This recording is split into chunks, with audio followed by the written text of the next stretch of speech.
So, you keep in touch with anyone from school? No. I mean, I run into people every now and then, but I don't do reunions or anything like that. I went to the 10-year reunion. After that, forget it. My wife hated the entire experience. I heard she passed away. I'm sorry to hear that. Yeah. Cancer got her. What are you gonna do? Yeah, I was married years ago, but it didn't work out.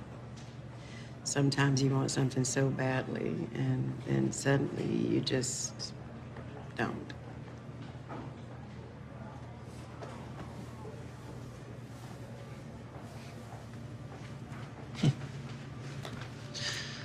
Do you know what this is? What is that, a taser? You gonna tase me for drinking a Diet Coke, Ben? It's a personal tracking device. Okay. I have these devices on my entire fleet of trucks and vans, including my son Andrew's van. Why the fuck is my son spending time at your house? You need to talk to him. Well, I'm talking to you. Right now. I don't know what you want me to say, Ben. Could we please not do this here? Well, here's what I think. I think you're trying to get back at me. Well, we both know you had a thing for me, and I barely gave you the time of day. You're a loser, Sue-Ann. You always have been, and it's pathetic. Some people just don't change, do they? No, they don't. This is your one warning, Sue-Ann. And if I hear that my son has ended up anywhere near you or your damn house, I won't be calling the police. I'll handle it myself. You understand me?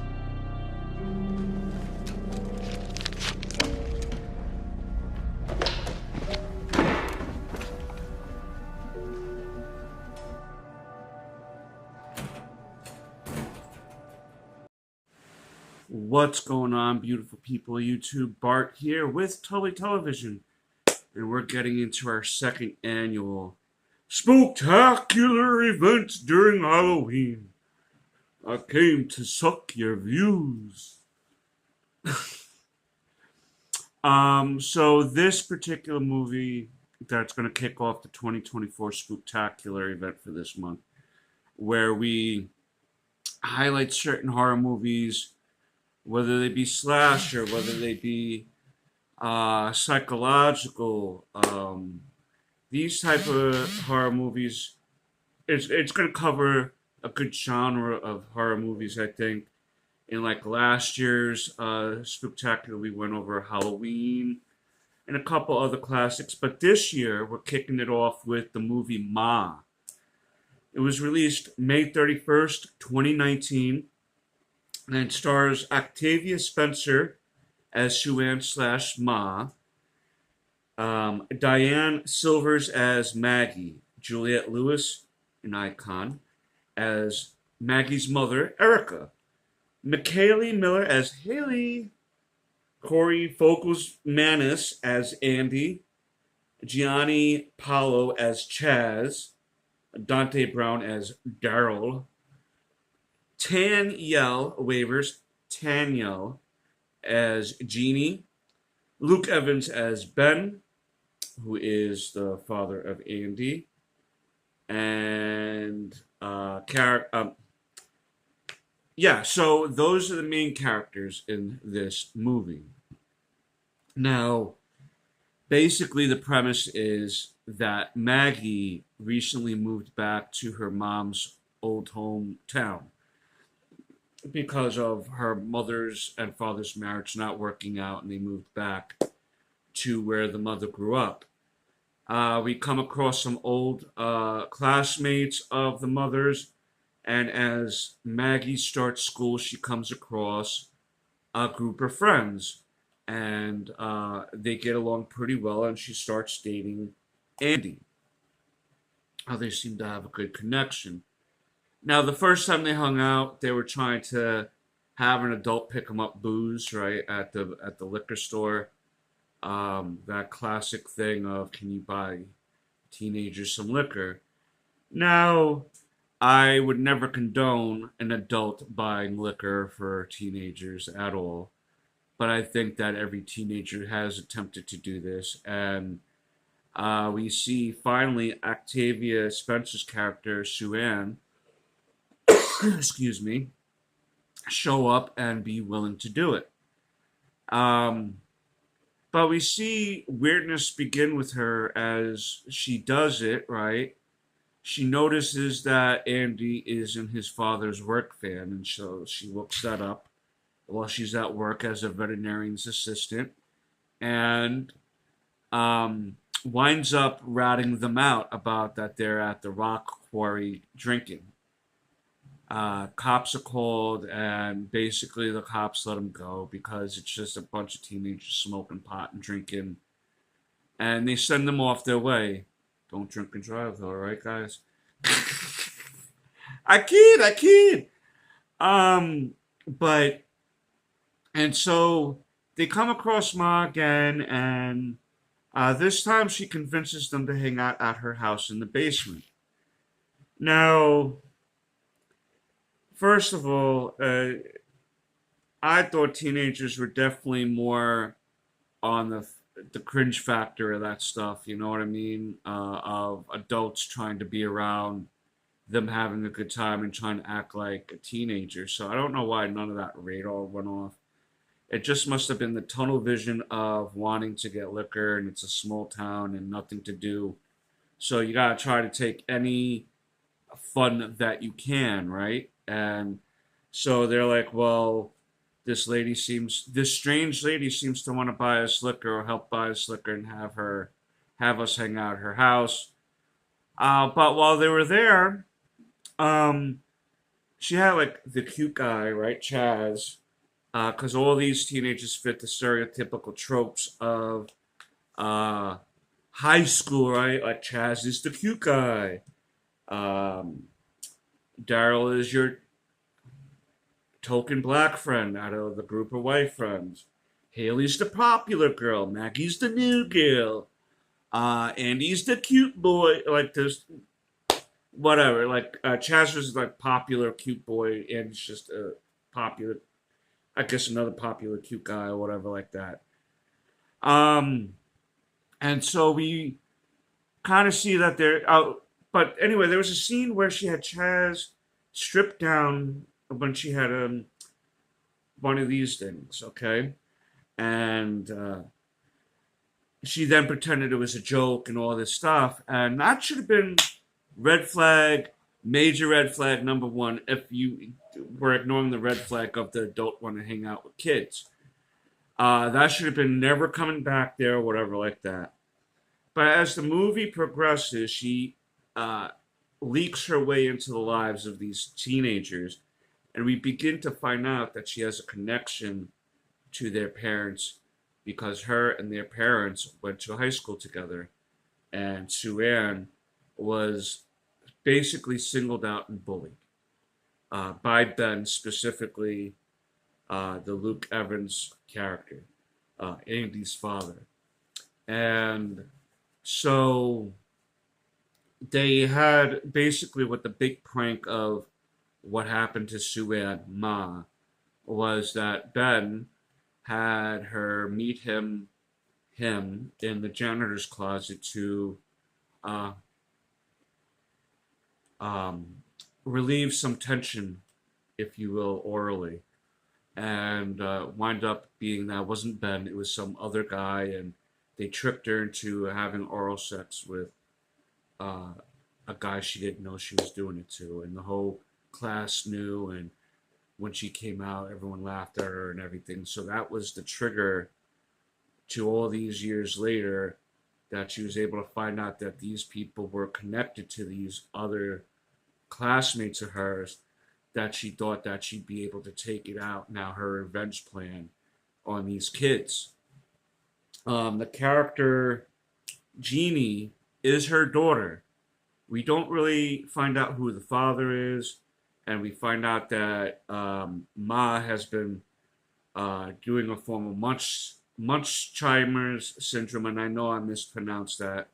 It's that disease where parents have to make their kids sick so they can garner attention and stuff like that and hurt their children. Think of a Gypsy Rose type of situation, and if you're unaware of that, look that up. I'm not getting into all that right now because that was a real life tragedy for everyone involved. But as they kept partying and going back and partying, they started realizing things were becoming more fishy. Uh, like Maggie's earrings went missing that she never gets rid of. Haley was mentioning about a bracelet that went missing and stuff. So they really begin realizing that Ma is a real grade A weirdo, okay? And finally at the end, she even lied about having cancer so then the kids can come back and party with her and stuff like that. Andy and Erica, no, I'm sorry, Andy and Maggie start dating, like, for real. And so Maggie winds up finding out that her friends are at Ma's house again under the guise of someone's birthday, and she wanted their original crew back to party with, even though Andy and them promised that they wouldn't go back, but they did.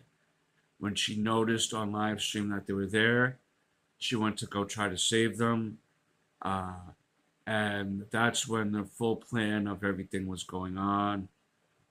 She sewed Haley's mouth shut because she wouldn't ever shut up.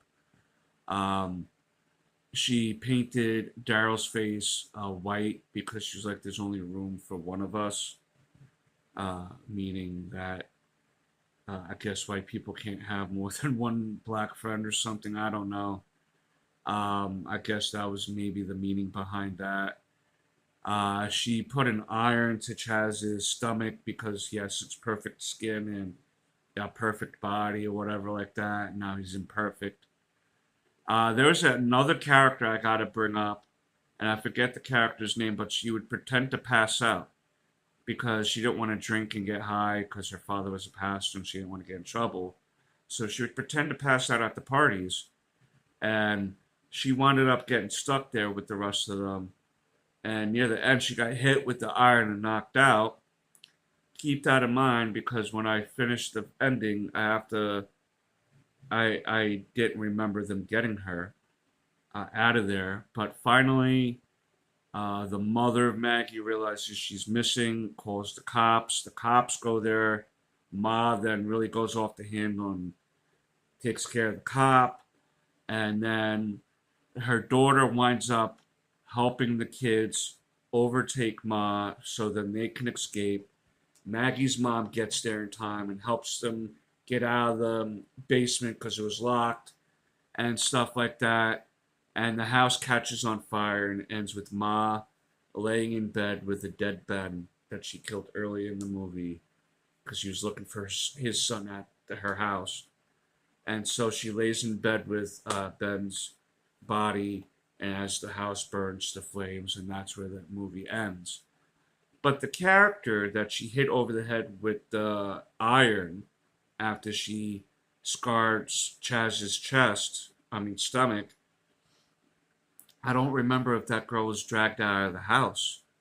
Now, she was only knocked out by an iron, and I'm going to go back near the end to double check to see if they were able to get her out of there. But if they didn't, like, that girl could have still been alive. Like, it was only an iron across the head. There was a chance that she could have survived that injury.